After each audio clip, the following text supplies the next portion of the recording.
Hello everyone. Today I'm doing a manga review of Arifureta. Now this mainly because the other ones I haven't gotten to reading yet, and this one I hadn't read yet, or no, I read it, I just forgot to review it. But this is my review for Arifureta, a pretty interesting manga. It's an action based one. It's based off or within the isekai genre, where you're just in one like where you're in the normal world, and then all of a sudden you're like transported to like a magical fantasy land or whatever. It's kind of like that, but it's pretty cool. You've got the synopsis, and then you got the rating and the prices, and yeah.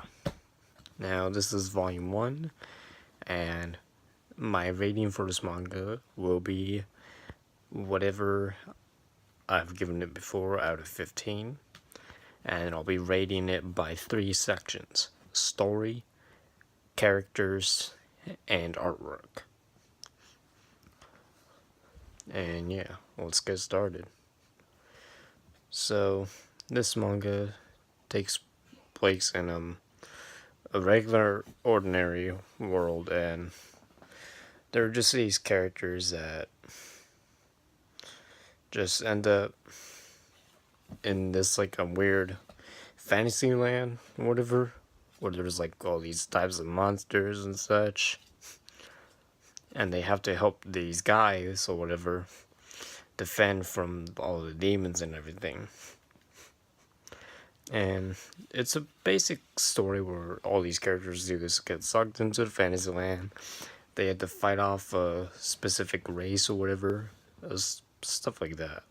It's basically all it is, and it's kind of basic, not too interesting at all, to be honest. There are some great scenes in it though, I'm not gonna lie. And some of the stuff I thought was pretty interesting, such as all the main characters getting powers, or like the main characters just get powers or whatever, like the entire class, and they're given these tablets to see which powers that they have, and the main character apparently gets the weakest powers of them all, and he's considered useless, but he has some uses, he's just barely needed. And the story goes on to where the next day, after they go through some training, they go on the hunt. And during the hunt, things don't end well, to the point where they're attacking the monster, but then the bridge falls, and then the guy falls, or whatever, the main character. And then she's trying to reach out to him, but she fails, and he's out, knocked out, and he lands pretty deep into a cave or whatever, where all these monsters are living. And he also has to try to survive down here. He's a pretty basic character, to be honest, but he also gets good character development out of all the characters. To be honest, he's the only one that gets focused on in the story so far, to be honest, because once he drops down in this area, he starts to give up a little bit after he loses a fight against this monster or whatever that bites off his arm. And then after a while, he's just crawling on the ground, and he's about to give up. But then a little bit later, as he keeps reading, he decides to get up and hunt down the monsters and eat them. And while doing this, he gains special powers that those monsters have. Powers such as night vision, lightning attacks, fire attacks, stuff like that. And he also gets materials that he can craft.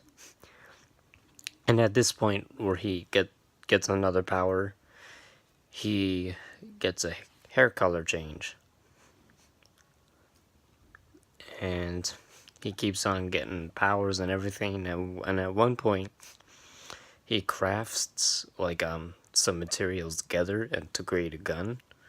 And then he's also then able to use specific materials as ammunition for it. And it's pretty cool because he actually has some good character development. Whereas most characters like this don't get any development at all. They're just given powers right away. And hello, Nightmare Boy, how you doing? Now this story is pretty good for what it is, but the main character is about the only character that you can find interest in about like at the halfway point, because then that's when shit really goes down in the story. And the main character is pretty much the only interesting character in the manga so far. This is only volume 1 that I have, but the main character is the only interesting character. He basically goes from 0 to hero at the halfway point of the book, gains all these powers from eating the monsters, and later on gets revenge on the monster that took off his arm. And pretty much that's it. Not much else to it. It's a basic action manga. It will remind you of RPGs and all that. But yeah, it was a pretty good manga, but it wasn't too interesting to me.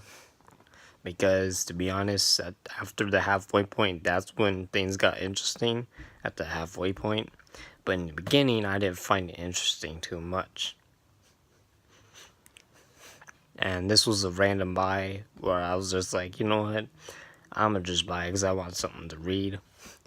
And when I got this manga, I was reading it at school one time, and then I got to the halfway point, and I was like, ooh, it's actually getting good. But if you guys want to get this manga, I guess I could recommend it if you're just into random like action scenes or whatever. Like if you're into anything really, I guess it's an okay buy.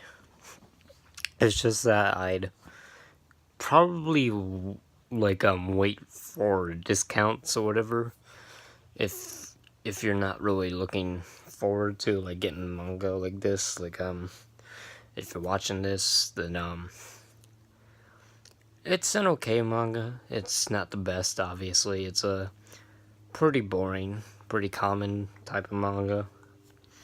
I'm gonna start giving it my ratings now. The characters in this, for section 1 of the ratings, these characters in this manga, they're not that good at all. They're not even characters. They're just people to be put in the plot, just to be part of the plot. And the characters are uninteresting. You don't find any interest in any of them whatsoever besides the main character. The main character is the one that you're going to be focusing on the most, and his friend. But that's about it. But mainly the main character. And the characters, out of 5, I'm going to have to give them a 3 out of 5. Mainly because the main character, or... No, actually, I might have to give it a 2, actually. Thinking about it, because... Not really any of the characters are interesting. Only the main character, but he only brings up the points by 2. And so... Characters get 2 out of 5. Artwork, also pretty basic, not too bad, but I'd say could have been a little more interesting. But the illustrations were actually pretty good, especially this one right here, and then this one. But I felt like the back of the book could have been a little bit better or more interesting. But I do like these like stain effects that they have on the back, like the red, the orange, and the yellow stains all over the back. I think that's pretty cool.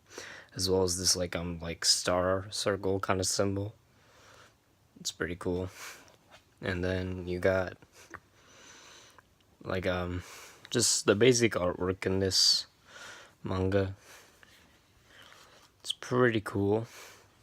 Not the best, obviously. It's kind of, I wouldn't say weak, but it's like down the middle. Pretty much, it's like a narrow pathway when it comes to the artwork. Pretty much what you'd expect. So for that one, kind of have to give the artwork 3 out of 5. And that's section 2. Section 3 for the ratings would be the story. And that story, I think at the halfway point it was more interesting when the main character got caught up in the hunting business. And that's when he lost his arm and he started eating monsters and gaining all these powers. And that's where the story actually picks up. And it's a slow read. Well, not a slow read, but like the story takes a little too long to pick up because it waits till the halfway point, which I think is a little boring. But obviously it's only volume 1. But yeah. This it's an alright story. I wouldn't say it's the best, but I think I'd rate it like a 3 out of 5, to be honest. And then that would bring the score up to 9. Yeah, 9 or 3.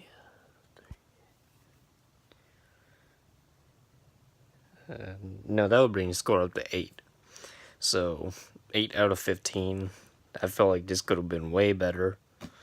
I was kind of a little disappointed with the story, or not the story, but the characters, because the characters are just not even interesting at all. They put little to no effort in the characters.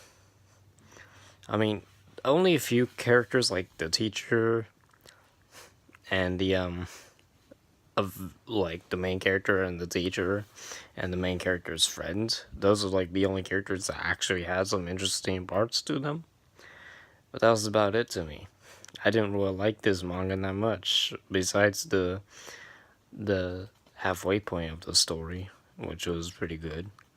And yeah, this was pretty much 8 out of 15. A boring, slow-paced read, or story, I'd say. Poor characters, just piss-poor characters. Not interesting whatsoever, besides the main character, mainly. And the artwork is pretty simple, just what you'd expect, nothing more, nothing less. So, characters, 2 out of 5. Story, 3 out of 5, and artwork, 3 out of 5. That's a score of 8 out of 15, and yeah. This is my review of Arifureta, Volume 1, and I hope you guys enjoyed the live stream review. The reason why I did this manga review as a live stream is because, well, I was trying to upload like regular videos of it, but those were taking too long, and the processing part would take over overnight, like while I was sleeping, for the next day, and it would just be really hectic. And I decided to do a live stream version of the review instead. That's why it came out like this, and yeah.